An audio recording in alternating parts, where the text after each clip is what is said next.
Oh, bien-aimés frères et sœurs en Christ, chers amis, auditeurs, auditrices, si la vie du Seigneur Jésus a en nous la voie libre, elle produira alors toutes les choses divines, célestes, que le Seigneur a en vue pour nous. Et cette vie suivra le chemin où spontanément tout est pour le Seigneur. Elle suivra le chemin d'un discernement spirituel progressif quant à ce qui est du Seigneur et qui ne l'est pas. Et nous n'aurons jamais besoin de nous dire, ou nous n'aurons jamais besoin de dire aux autres, il faut abandonner ceci, ne pas faire cela. La loi de l'esprit de vie nous enseignera ce qui n'est pas selon la pensée du Seigneur. Elle nous séparera d'avec le monde, et nous saurons que nous en sommes séparés. Ce ne sera pas que nous ayons abandonné le monde, mais ce sera le monde qui nous laissera. Nous en sommes sortis, nous sommes des étrangers dans ce monde. C'est la loi de l'esprit de vie qui produira cela.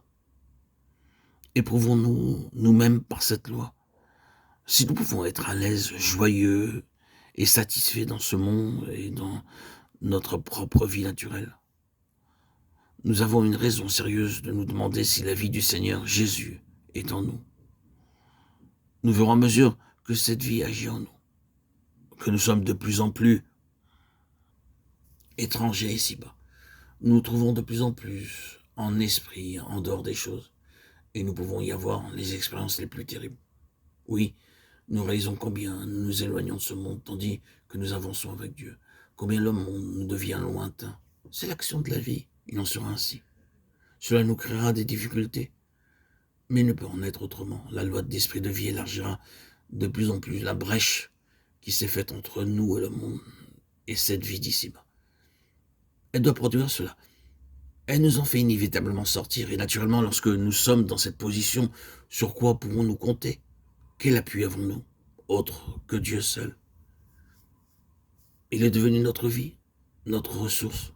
Les plaisirs du monde se sont retirés, et il est devenu, lui, notre plaisir. Pour tout, nous avons à regarder à lui, et c'est une vie de foi. Notre satisfaction n'est plus ici-bas, mais c'est la vie qui accomplit tout cela et qui nous amène à la place où nous découvrons que Dieu est notre récompense infiniment grande, comme le fit Abraham. Dieu, El Shaddai, le Tout-Puissant, le Dieu qui répand de sa plénitude.